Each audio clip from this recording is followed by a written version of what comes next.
All right. Thank you so much. I My name is Julian Chambliss. I am professor of English. I'm also the Val Behrman curator of history at the MSU Museum. I want to thank, of course, the MSU Museum and our director, Devin Ackman, for all his work to help organize this, and of course, thank Carl Craig for his willingness to come visit us here at Michigan State University. And of course, WKAR for being such a great partner to allow us to have this space, to have the conversation with such a, I don't think it's over saying it, a living legend in world techno. So it's always daunting to try to encapsulate the career of someone who has done so much for a field as Carl has. So I want to say up front, my bio, my little quick bio, and the conversation we're going to have cannot possibly cover all that he has done. And that's the invitation right now for you to come back and be in more community with us, because we need to have more time with you to get everything that we can. But obviously, everyone here knows who Carl Craig is, but Carl Craig is often described as a creative visionary, electronic music icon, esteemed Grammy nominated composer, of course, a world class DJ, and an ambassador for Detroit. The common thread that describes him across many different articles that I read in anticipation for this conversation, that he's a visionary, he's a futurist. And his musical career began in the late 1980s when he was introduced to electronic music through the radio programs in Detroit, through the work of Derek May, and he was captivated by every account. That had set him on a pathway that's really been 30 years of defining work in electronic music. Now, we're going to have a conversation, and for those of you who have your index cards, if you have questions for Carl, we will be collecting those cards, and we will get to them about 30, 40 minutes after I have my initial set of conversations with him. Again, there are so many possible questions to ask, and actually I had planned on a very particular question, but I heard you say something outside, and I want to start with what that sort of inspired it with me. Obviously, when we talk about the story of techno, one of the things that is an ongoing controversy for people like myself who think about techno and Afrofuturism is the centrality of Detroit in the origin story. But obviously, many people around the world think of techno not associated with Detroit, but think of it associated with Germany, think of it associated with Europe. And you have a really unique perspective on how that misconception came about. And I really love for you to sort of talk through how we got to the place where people don't know that techno was created in Detroit. You're One, on. two, one, two. Yeah. There we go. Hey, everybody. I'm going to get real close to the mic so I sound real good right now. But my ears are a bit congested and I'm a little off, but I'll try to be on as best as possible. Um, so I guess the concept of a word like techno is so damn simple. Techno is a word that probably can be used in every language and understood that it's supposed to be a music that's modern, technology based. Sometimes you could use techno as like, something that's good, that's really, high tech or whatever. Um, but the thing about techno that is important to understand is that it's not about using certain drum machines or certain synthesizers, the combination of those things. It's like, it's about the mentality and it's about the emotion that comes from it. So there's a lot of music that influences techno. I was talking to Andalisi earlier today, and she was surprised because my roots for techno is when the first synthesizer was bought by Motown, and they used it on Love Child, Supreme's Love Child. They used it on a few other pieces to be psychedelic. You know, the mood of techno, and in the early days, Juan Atkins really didn't credit Motown. So much because when you're from Detroit and you say you're doing music, everybody wants to say, you want to be like Motown. I got a label. You want to be like Motown then? Or, or you make music. Oh, you make music. You must want to sing. You want to sing on Motown, don't you? It's like, come on, man. This is ridiculous. So, of course, in my career, I've heard it. So I know Juan heard it. And he's been doing this for 6 years longer than me or whatever. So, but Papa Was a Rolling Stone, the mood of that song is a techno record. Like just how dark it is, how much suspense is in that production. And when we go to Kraftwerk, which Kraftwerk, I will never deny their importance in not only techno but in rap music, because Planet Rock is Numbers and Trans Europe Express. It's Kraftwerk record. But Kraftwerk, when they did the Man Machine album, they got Norman Whitfield's engineer to come in to engineer that record. So there's some Motown connection there too. But when we get into the triviality of things recently, especially with Germany, and there's this argument whether techno started in Germany or if it started in Detroit or if it started wherever, they have this competition between Berlin and Frankfurt to who did techno first, who started techno in that situation. That's Westbam from Berlin and Sven Väth from Frankfurt. So if they can't get their shit straight, then how are they going to really be, all in hog? Because they're trying to get their own credit. So they're going to overlook the credit that we may think that they should say. First thing that they should say out of their mouth is Cybertron. That's what we're thinking. Like, yeah, they should say Cybertron. But, they're fighting within themselves for the techno crown. So they can't open up enough. But Sven, I know Sven. I played Cocoon. I know Westbam. I just saw him this summer. I know all these guys. I know Basic Channel. I know just about everybody. I was at the Burberry fashion show the other day, and Peggy Gao, somebody who I've known kind of off and on over the years, but she was there. It's like we just saw each other yesterday. Honey Dijon was there. So I know a lot of people within the world of electronic music, and you do get that ego thing where somebody wants to take all the credit, and then they'll give a little bit of credit to the guys before them. And that's the thing with techno, and rap didn't even do it, because like I said, with Planet Rock, huge influence from Kraftwerk. But you don't hear rappers talking about Kraftwerk. Nicki Minaj sampled "We Are the Robots." I think there might have been another Nicki Minaj track that used "French Kiss" from Lil Louis. So they know the music, but you don't hear them ever saying like, well, all we do is listen to Kraftwerk all day, or we just listen to those Detroit Techno boys or whatever. They're just in their kind of world, in their kind of zone. And we've been the ones that have held the flag that said we love Roger and Zapp. We love P-Funk, everything P-Funk. Derek May said techno is Kraftwerk and George Clinton stuck in an elevator. So we've always given respect for that, and we always will.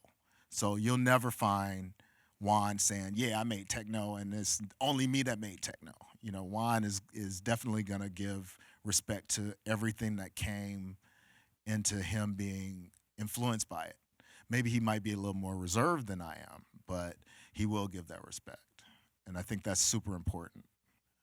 I know that you often talk about the ways that techno, and you alluded to it just then, is built on a rich legacy of Black culture, and you were sort of mentored by Francisco Mora Khaled, and you definitely are influenced by jazz, which is often lauded, from an Afrofuturist perspective, as an early example of what we use a lot of terms in academia. I know we spoke about this earlier, like the academics, how to describe black speculative practice, right? So there's a way that there's work being done here that is particularly creative. And when you think about that rich legacy of black culture and it's the antecedents that lead to techno, what are things that you want people to know? Like you mentioned this sort of relationship between Motown, which I think, rightly so, people have often seen create a kind of artificial chasm related to this kind of music. But when you describe it, I know across many different spaces and places, you're always more inclusive. So what is it that you want people to know in the context of like jazz and those antecedents and the mentors and forebears that you often reference in your work? Those forms are important to understand in the forefront of everybody's mind that it comes from black experiences, because like forgot what the movie's called. It's a documentary about Chuck Berry, and it's him and what's his name, the guitar player from the Rolling Stones, Keith Richards. Yeah, Keith Richards. And I'm watching this, and they're doing something like Johnny Be Good. They're doing one of his songs in the studio, and Keith keeps on stopping Chuck. No, it's not played that way. You got to play it like this. And you can see Chuck looking at him like, I made this record, right? What? No, the amp doesn't sound right. That's the way the amp's supposed to sound. You just get this thing. So when people have an idea of rock and roll, they think of Chuck Berry. But when they have an idea of rock, they think of Zeppelin and the Stones and all that. And I think a lot of people get lost in their image of rock, where the only rock god that comes from a black experience is Hendrix. And everything else is English mugs, American mugs coming through. You get punk that comes through. So that's why a movie like A Band Called Death had to be done, to say, hey, you know what? These guys were in Detroit doing this. And then I think the Ramones said, yeah, they were doing it before us, So it always has to be out there. And if it's not in the movie, a lot of people aren't going to pay any attention to it. So anytime I'm asked, I'm going to spread that gospel, So again, if you talk about jazz, I'm going to talk about Sun Ra.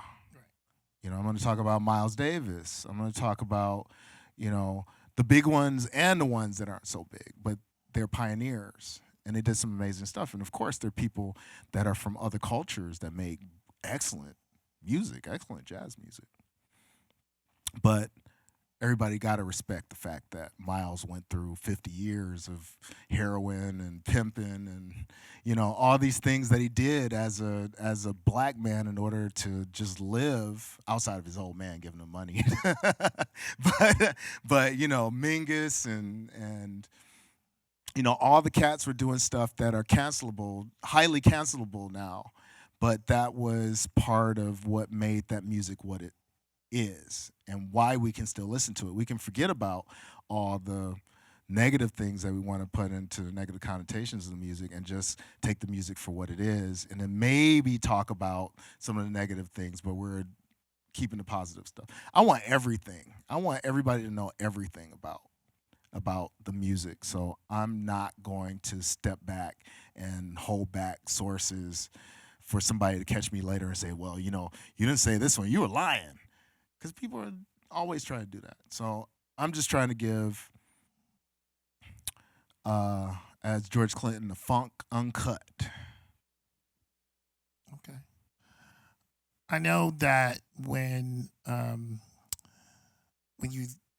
people describe you, and there's tremendous amount of stuff floating around, your name is always sort of associated with like futurity, right? And this is really interesting to me because, of course, the definition of Afrofuturism is a particular set of narratives that come together. And so I'm sort of curious, how would you define sort of Afrofuturism, and would you describe yourself as a quote unquote Afrofuturist? Um, Juan and Cybertron were probably the first. Uh, Juan and Cybertron and Nucleus actually. Nucleus was about um, space and aliens and that kind of stuff. Juan was influenced by Toffler. Yeah, the third wave, and what was the other book called? I can't remember what, but he talks about that a lot. Alvin Toffler, and that goes into his name in the country Metroplex, his label Metroplex. The idea of what Cybertron was, the idea of Model 500, I think, is also inspired by futurist writings, and he was able to take his experiences, which, I don't know if he finished high school. I have no idea. He started making Cybertron records real early, and taking the idea of futurism, which George Clinton, they did something where it was the aliens came and they only took black people because they needed workers. So that's based on the concept of the future for black people was always like, okay, well, you know what? They're writing the future for themselves. They're not writing the future for us. So we have to write our own future. Sunrise Space into Place wrote his own future. He said, "Hey, we're going to Saturn. Who's coming? Tell me why you want to go to Saturn." So futurism for us and Black futurism seems more of a future not on this planet for Black people. And through music, we are drawing these lines or drawing these spaces that are based on leaving this planet. I mean, religion is like that for Black people. Yeah, do anything you want from me now. The Lord Jesus is going to take me to heaven, and I'll be gone from this place. And that's kind of, to me, what Afrofuturism can be in theory, is just going to heaven. When you think about your music, do you see the sort of, I often think of the work around Juan Atkins and then subsequent generations really digging into an idea of a kind of world building and myth making. And that world building and myth making is often associated with liberation, transformation, uplift, and the music is creating the spaces and the places that make that real. So when you think about your work, do you think about that as a way that's a manifestation of your philosophies or practice? Honestly, my philosophy about doing anything is just to do it. There's so many people that are scared to do what they really want to do or what they feel that they were put on earth to do, that I can't be one of those people. That's why, like, every weekend I'm DJing somewhere, because there's so many people that I come across like, oh, I could never fly across the ocean, or I could never stand in front of 5,000 people in Barcelona, or I could never do this. Oh no, I could never do that. I want to do it, but I can never do it. So my practice is actually doing it, and that's why I was able to do so much music. I wasn't.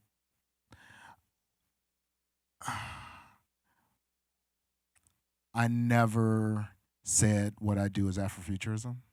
I just accept that it is part of the movement. Okay. Well, let's talk about what you've been doing. And in particular, I think a lot of the story of techno is tied to communities of practice, clubs, and you were there.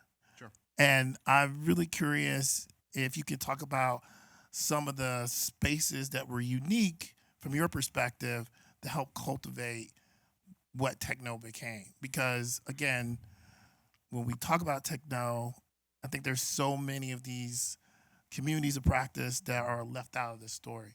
Sure, sure. As far as clubs are concerned, so when I was a kid, there was a club called Charivari that was a big deal in Detroit. Guys like Delano Smith and Al Lester and King Collier come from that world. That was when the scene was on the on TV on Channel 62. From Charivari came a number of names. Their song Charivari, and within a new wave movement. But by the time I got to go to clubs, so the first club that I went to was UBQ. I was about 14 or 15. My cousin Doug, he made a record called Technicolor, which is a big record here in Detroit or here in Michigan. And I would go with him to do lights. Actually, that was the first time I came to MSU. I did an icebreaker with him up here at MSU in like 1984, 85 or something. And yeah, yeah, it was an icebreaker. It was Direct Drive that was DJing. That's right, Direct Drive. I don't remember who the guys were. So that was my first, like, kind of closer to club experience. But UBQ, I was there helping Doug when Jeff Mills was first starting out as a wizard, and he was playing at UBQ. All right, I'm sorry, not UBQ. Cheeks. Cheeks was over on Myers and 8 Mile. UBQ was on the east side, and I used to go down there as well, and they were playing there too. But by the time I was going to clubs by myself, the first club that I was going to was the Shelter at St. Andrews Hall underneath. And before 12, they played Ballroom Blitz, they played the Smiths, they played all that stuff. And then after 12, they played Detroit and Chicago. So they were playing Nude Photo and The Dance and Larry Heard's music and Adonis No Way Back and just all the hot stuff from that time. And I remember seeing a lot of people that looked like they went to high school with me. And then probably a month after I started going there, they did an ad, no house music at the Shelter. And I saw that, and it was like, they don't want black people here. That was what I saw. No house music, no black people. Because I was saying, I went to Cooley. So I was seeing people that I went to Cooley with going down there. And obviously, that's not the motive that they wanted. They wanted people that like the Smiths and look like goths and were goths. So when the Music Institute came, it was necessary. That was the real proving ground for techno. And that was a club started by George Baker, which was next door to Henry the Hatter when it used to be on Broadway. And it was Daryl Wynn, Derek May, Kevin Saunderson, Shea Damier, Alton Miller, all were playing that club. And I mean, it was unbelievable. And this was a time when people played the same record 2 or 3 times in a night, right? So the big record at the time was Big Fun by Inner City. And they put it on once, the crowd went ballistic. Put it on again, crowd went even more ballistic. And that was like seriously a proving ground for the music. And they mixed, disco and techno and new wave and anything that was like heavy, heavy backbeat. So James Brown without playing James Brown. So after Music Institute, the only other club that I could say was a good proving ground for techno was a gay club called Heaven. That was King Collier, who was the DJ there. And that club was insane. I mean, I saw people get beat within the pulp of their lives down at that club. But the music was incredible. That was Woodward and 7 Mile. And that was incredible. And when he played, like you had Underground Resistance down there. You had Kevin, Mark Kenshin. You know, everybody was down there waiting for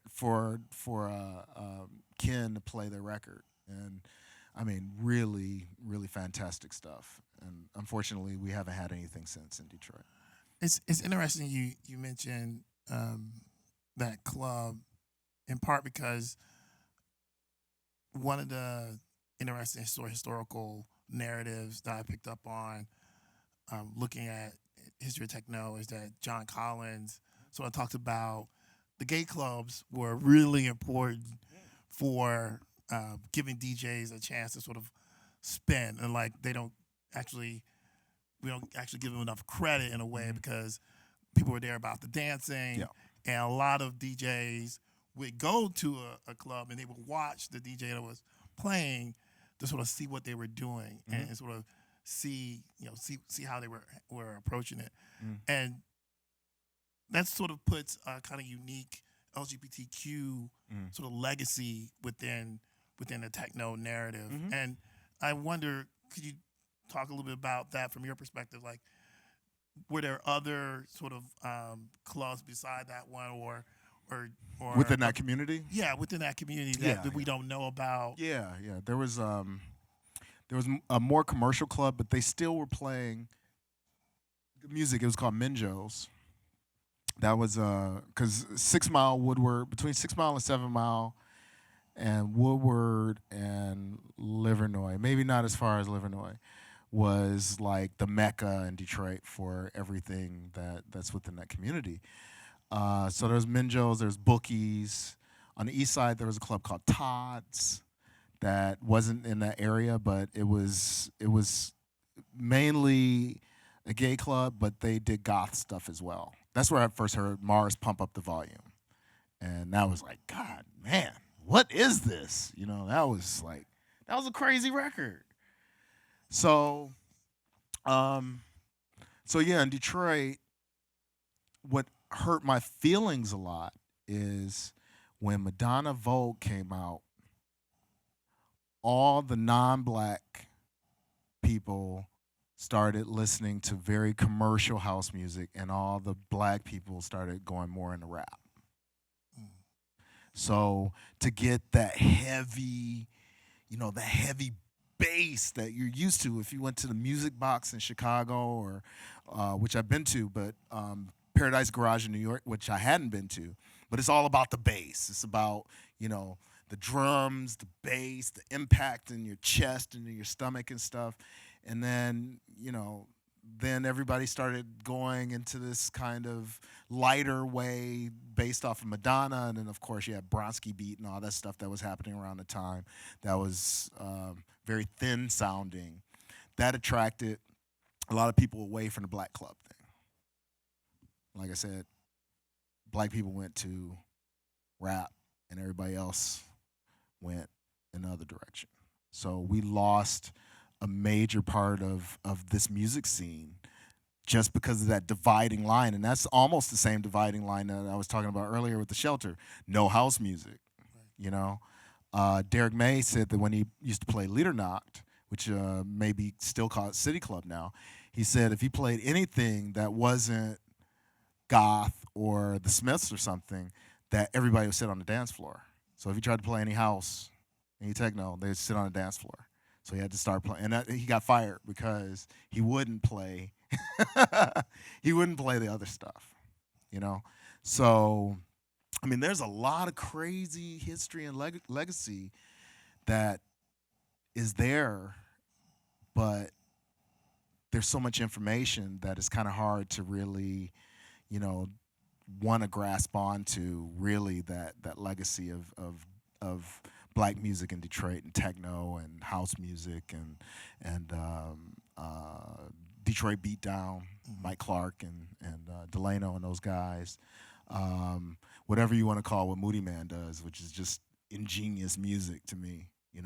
Moody Man and Theo Parrish and Rick Wilhite, and then you got DJ Stingray that's killing it right now. And that guy I've known for 30 years, and he was the guy who said the 808 was the future after the 808 was out of production, and he was right. Because the 808, everything, you talk about a big bass line, usually you call it 808. Jesus, this guy told me this 30, 35 years ago. The future, the past is present. You call that real Afrofuturism right there. One of the things that I think also you have become, as I say, the ambassador of Detroit around the world. But you were very early on in your career going to Europe, touring with groups. Part and parcel of that really explosion of consumption of techno created by people in Detroit, by Europeans. What were some of the things that you saw in that early period of your career? How did that influence how you what you brought back to Detroit? Like, is there a way where some of the experience you had overseas early on became a model, or how did it influence the kind of community of artistry that you built here at home? I was in London during the poll tax riots. And they trashed Leicester Square. That was crazy. I'd never seen a riot ever in my life. It was nuts. I was there when rave was first happening. I was there when they had anti-rave laws where you couldn't be in one car with more than 2 people after midnight, or they thought that you were going to a rave. So I was there during those times to see the good and the bad. I was there when Ministry of Sound opened. I was there.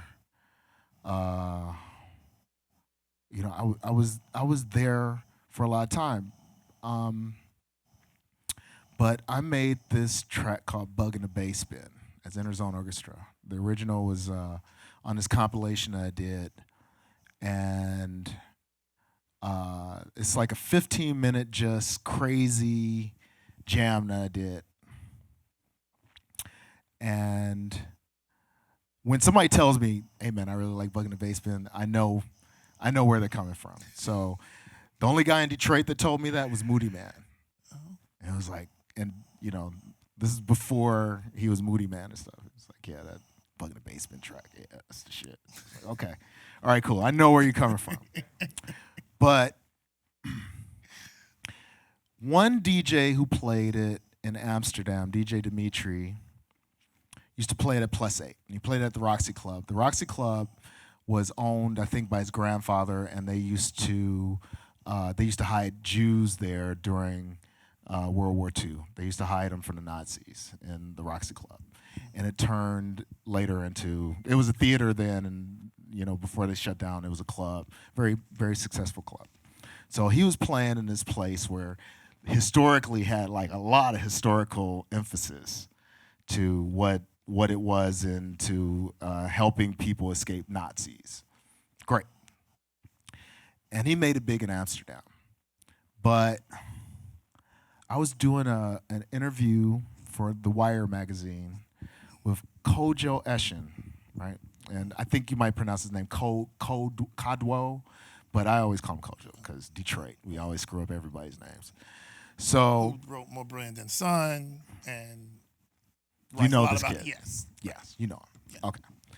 So he says, this is when I did Land Cruising. He says, you have to hear this record. This guy that I know, he's really influenced by you. You got to hear it. And he put on Inner City Life. And I'm listening. It's like, yeah, it's a really great piece of music and stuff. But I'm not understanding where the influence, how the influence came together and stuff. But I kind of already knew Goldie, because Goldie was working with an old girlfriend of mine, Sarah Gregory. So I kind of already met him, but I didn't really know. And then come to find out that Fabio and Groove Rider were playing Bug in the Bass Bin at 45 at raves. And he stood in the center and said, "Oh my God, I got to make this." And went back and took the elements of what I did that was just played double time almost and created drum and bass. And I still hear drum and bass, and it's like, I don't have anything to do with this. I'll take your word, because I would never be able to create anything like, not last Friday, but the Friday before, I had Ronnie Size with me in Paris, and there's no way in hell that I could touch what that guy does. They took whatever I conjured up and took it to the next level. And then also Kevin Saunderson's an influence on drum and bass because the Reese bass line comes from a Kevin Master Reese Saunderson record where they just sample a little piece of a Reese sound, and then everybody that's Kevin. They just sampled it from Kevin. so it's amazing to see these things happen and to be involved, but it's even more amazing to hear people do things that I would never even think of, or I don't even have the wavelength to do, or even the talent to do what these guys had taken to the next level. My talent is always trying to take what I do to the next level, and then their talent was taking something and then molding it into this like probably multi-billion-dollar industry that is movies and commercials. They do way more with drum and bass than any of us techno guys were able to do, you know? Well, you say that, but at the same time, if we think about electronic music in Detroit Electronic Music Festival, you were there to sort of help organize. I was, yeah. You were the person. And you did that very young. And I would really ask you to think about what made you think, like, yes, we can do this. I know this is a major undertaking, but, this is important for Detroit. I mean, if you think about, and we're still, the legacy of that is still, that's every year. Yeah, but that was funny because when I saw Fire Festival, when I saw that documentary, it was like, oh shit, we were almost Fire Festival. It came that close. Seriously, like we see movement, we see everything about movement that's fantastic, but that first year, almost we were sunk. We were almost sunk, and what it was some type of weird politic thing that I had nothing involved in. Carol, who was handling all that kind of stuff, there were some people in the city that just didn't want to see her do anything. They just didn't want to see it happen. And my brother-in-law was working for Archer at the time, and he said, hey, you got to come in and you got to, really tell Lisa Webb Sharp. You got to really tell Lisa Webb Sharp what's happening, because nobody in the mayor's office really know what's happening, and you got to really make sure that they know. So it's like, okay. So my dad and I went in there, and I brought in a CD with Herbie Hancock Nobu, with some Stevie Wonder, with all this, with Zap, with some P-Funk, all this electronic stuff that is a big influence to what techno does and dance music and stuff. But, to put her on the level of being able to see that what we're doing isn't some sort of, something that's just not going to work. It's going to be a waste of time. The city funded the festival in those first 3 years. So I had to almost put on my little Motown cap. I wasn't about to put Dancing in the Streets or anything corny on there, but I had to put on something that I knew, because Lisa went to grade school with my sister, grade school or high school with my sister, one of the two. So it's really a funny connection, and then when I got her on course to understanding what that music was, then from what I understand, she saw the deputy mayor and said, okay, this thing's got to happen. And then they said, okay, and they released the money. And that weekend, I got in a fist fight with Mos Def's father. I mean, I let him do the fisting. Yeah, so it was I ended up in the back of a police car on the second day. Yeah. No, that was the first day. Oh, wow. What happened on the second day? Huh? What happened on the second day? The second day was cool. The first day, Mos Def father and I got in a fight, and I ended up in the back of a police car later. But they let you go. They let me go. I was upset, I'm no gangster, That was my first and only time in the back of a cop car. That's fair. But That's fair. anyway, yeah. Um, So it's a big. It's like it was a big thing that weekend for a lot of people because I was at St. Andrews Hall, which housed the shelter underneath. Yeah, right. But when they started doing rap stuff upstairs, so of course there was now they're in on it, and it was the week before or 2 weeks before or something. And I remember these kids. They looked like they could have gone to high school where I went to high school. They looked like they could have gone to Cooley. They could have gone to Mumford. Could have gone to Murray Wright. To any of those, and because we had Slum Village, we had DJ Cash Money, we had some big Detroit, Rudy kind of things. The Roots played, right? And this is when I was trying to get Mos Def on it, and I was having a problem getting it on because of problems before the fist fight with Mos Def's father. It led up to being whatever it leads up to, and I remember these 18-year-old, 19-year-old boys came up to me and like, "You're the guy that's doing that festival. Oh, thank you so much for doing this. This is great." And that might have been the first time when I really felt affirmation in Detroit from the community that I grew up in. Wow. And so we have to say that that's 11 years after I started, 11 years after I went to the UK for the first time, 11 years after my first record came out, was when I really felt like, okay, you know what? Detroit is getting it. They're really getting it. Okay. I want to pause and say we have time just enough to start talking about your questions. So if you have index cards, hand them over to our lovely assistants, and they will get them to me. And as we're collecting those, I'm going to ask you the sort of classic question I like to ask a lot of people who get asked a lot of questions. And that question is there a question that you want to be asked that you never get asked?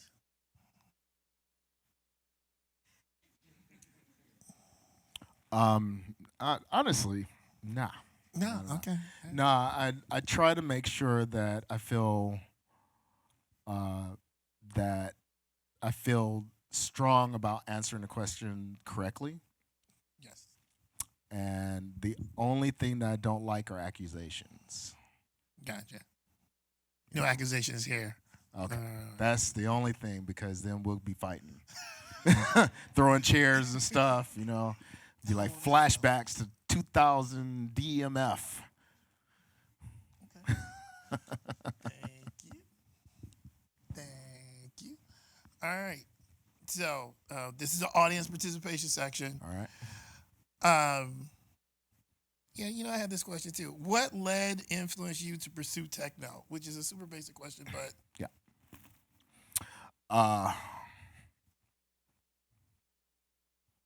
Like I said, my cousin made Technicolor.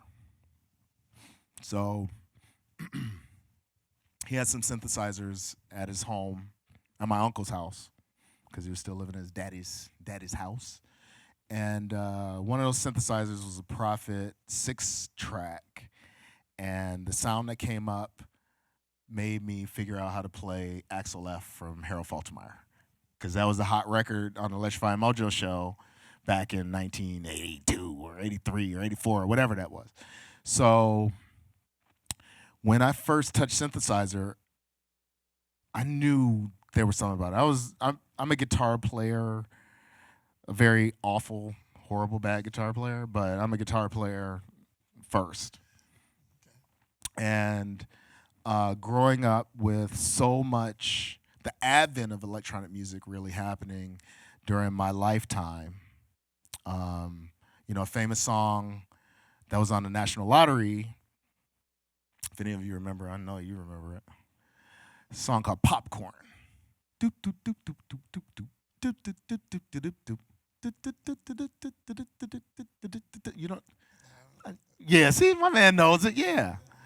So you grew up hearing that every day on the National Lottery. It's like it goes in one ear and it stays in your brain, So so that and the Electrifying Mojo playing Kraftwerk and playing all kinds of electronic Mandre, Freakin's Fine, all that, anything with electronics in it, he was playing it. And so I just had like a synth mind, a synth and drum machine mind. So the WBMX tapes from Chicago used to come my way because my sister's boyfriend was from Hammond, Indiana, and he used to have these mixtapes from Mike Hitman Wilson and Steve Seal Curly and Funk, what's his name, Farley Jackmaster Funk, all that. So I'm hearing this, but when you get on the basketball court as a kid and you hear X-Ray, Let's Go, you hear Cybertron, Model 500, hearing all that stuff, that was when it's like, okay, you know what? I got to be in. I got to be in on this. This is a question about the roots of music. Yeah. And obviously we've talked a lot about the sort of African American, Black America antecedents to the sounds that matter to you. But this question is really asking about the sort of diaspora, right? Africa, Latin America. How would you sort of like situate that within the sort of musical influences and legacies of the work that you do, or in techno more broadly? Okay. Well, I'll hold the mic like this, like Paul Mooney, so I'll tell you exactly what it is. I went to Santiago de Brazil, and I saw the Batucada bands in the streets, and that's a huge influence for me. Francisco Mora and his wife, his wife is a specialist in Afro-Cuban dance. We brought her to Montreal for the Montreal Jazz Festival with her dance troupe, and we did this whole thing there. So I think Detroit radio made it possible for me to look outside of the box, outside of what is American music. And, whether you listen to WJZZ or WDRQ or WLBS or WGPR or WJLB or any of that stuff, there's still like you can find something that might come from somewhere else that has those influences. And, unfortunately, not all the influences come from the black side. Sometimes like what's his name? Byrne from the Talking Heads. Oh, David. David Byrne, he was doing some things with groups that were African-based stuff. I think his whole label was doing more African-based things, and it was real interesting and real big impact. But that's the same like I find out about Marcus Belgrave from an English label instead of from Tribe Records in Detroit. So.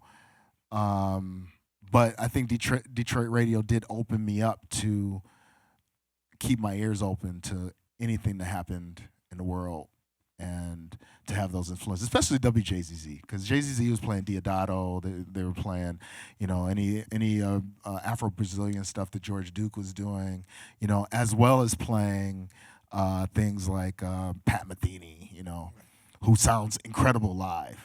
This is maybe one of the best sounding live shows I've seen. This is a question about performance, which I think sometimes we think of techno as a communal music, a community of spaces. But this question is really asking about yourself as a performer.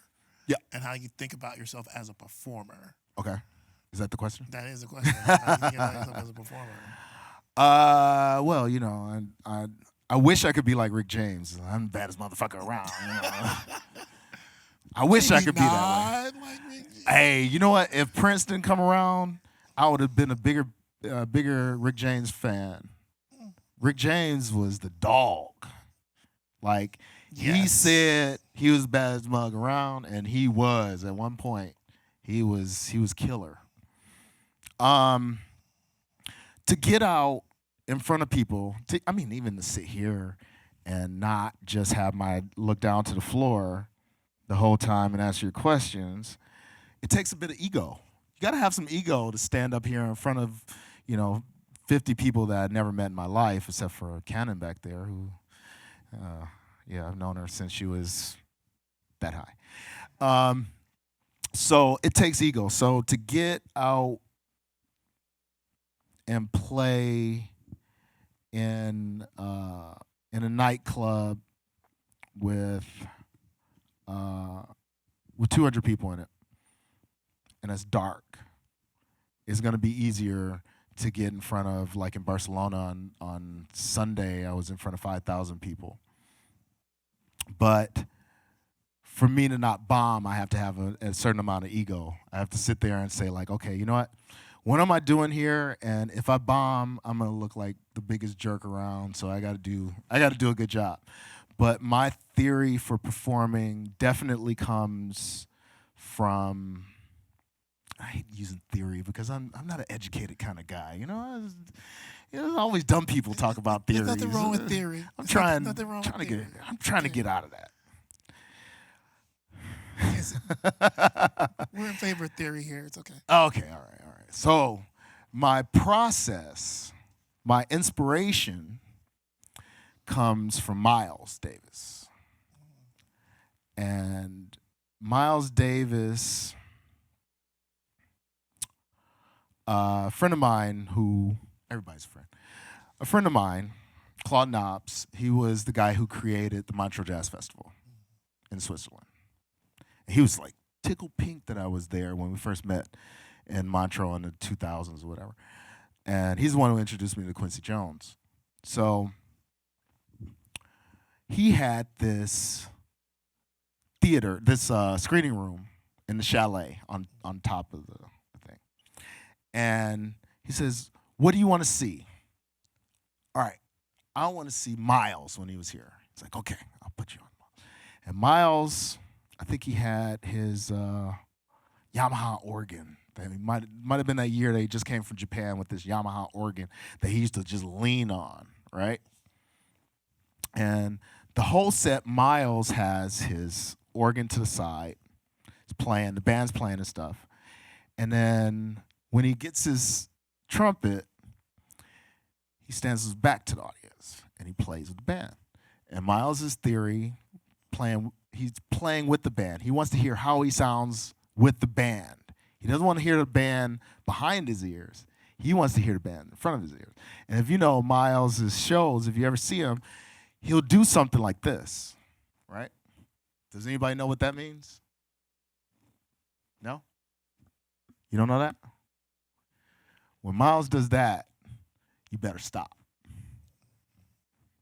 When he does that again, you better start. That's Miles, right? So he had this thing that was amazing to me. As an artist, I saw it. I see it that, in modern terms, the shoegazer rock guys, like Nirvana and stuff, where they're not looking at the audience, they're just looking at the floor and stuff. Miles was doing that back in the day, but people thought he was being shy or arrogant or whatever. So Claude, I'm like, it was the most amazing thing I ever seen. He said the audience hated it because he wouldn't play his trumpet, and when he did play his trumpet, he played with his back to the audience. And those people, who cares? Miles, that influences me. That influenced me. So that is my true inspiration for playing live and DJing. And then the other one is from this movie called Bedazzled. The original with the guy who played Arthur, Dudley Moore, and his old partner.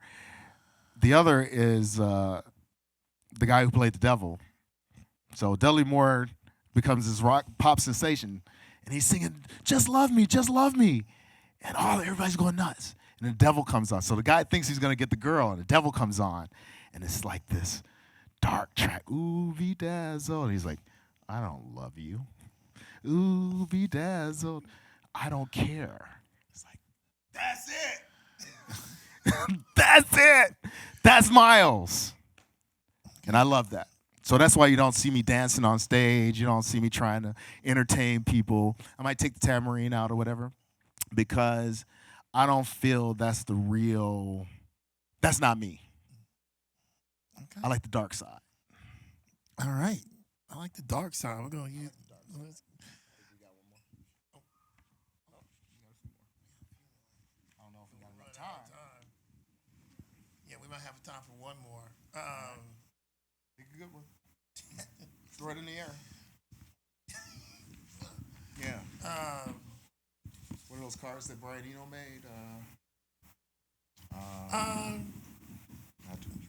This is a interesting question. Sorry. Um, Obviously, over the especially the last few years, you've been doing more sort of installation work and sound installations and Yeah. touring. Right. And so the question is sort of, can you talk a little bit more about how you see visual arts entering into your practice? And I think at some level, the sort of installation kind of experiences that you're building Mhm. kind of intersect with what they're getting at. So how do you see your practice evolving? Uh, my practice is based on my experiences. So I am not a painter. So why am I going to go into a world where there's these amazing painters and try to be a painter? It doesn't make any sense. So art to me is your experiences.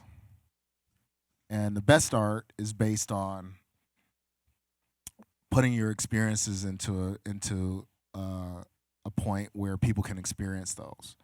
So with Party After Party, my first piece, it's based around my experiences as a DJ in all these different clubs, and I just put it together into this form in the basement of Dia Beacon, and it used to be a Nabisco factory, so it fits right in the line with Packard Plant or any of the warehouses that people threw parties in the 90s and 2000s and whatever. So with those experiences, and we take the experience of being a DJ for granted because we just think that it's a monkey standing up there trying to entertain me. You play the record I want to hear, and if you don't, then you suck, And that is not the experience that I have or that I want anybody to experience. I want people to have the experience that, like when I walk in to do sound check, when there's nobody in there, there's nobody getting down. You walk in and it's just desolate. But you're hearing the music and you're getting these feelings from what you're hearing from the music. And when people walk in, before you have a select people that'll walk in and they're just like, before the party's going, they're like, this is great. And then you have other people that are just sitting around like looking at people walking through the door. And if not enough people come in, that makes it where their party either is great or sucks. So if you're expecting 2,000 people but you get 200 people in, then it's like, okay, this party sucks, So I want people to have that experience like there's not going to be 2,000 people coming in. This is what it feels like to me. When I walk in and I do sound check, or I walk in and I'm the opener DJ, or if any situation I walk in. So that to me is the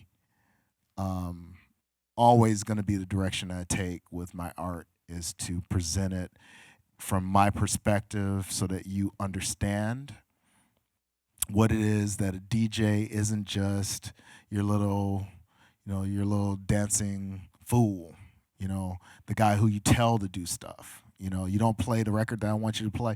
And, I have a no tipping policy as well. So I don't know how many of you guys work on tips and stuff, but I hate tips. And it drives me nuts when somebody comes up to me when I'm DJing and tries to give me money. It drives me nuts because it harks back to the days of payola, and payola would get you in a lot of trouble. It got a lot of people's careers screwed up. So this is like no tipping. I'm not interested in that because I'm not going to. If I take a tip from somebody who wants to hear Whitney Houston, but it's a techno set, then I'll take $1,000 and some coke from a guy from Warner Brothers, and that just the logic of it doesn't really work for me. So no tipping. No tipping. No tipping. We're gonna have to end it at no tipping, but I want to thank you for joining us and sharing your story and your insights. We really appreciate it, and of course, as I say, we'll have you back. Yeah. You might start living at MSU, but let's give Carl a round of applause.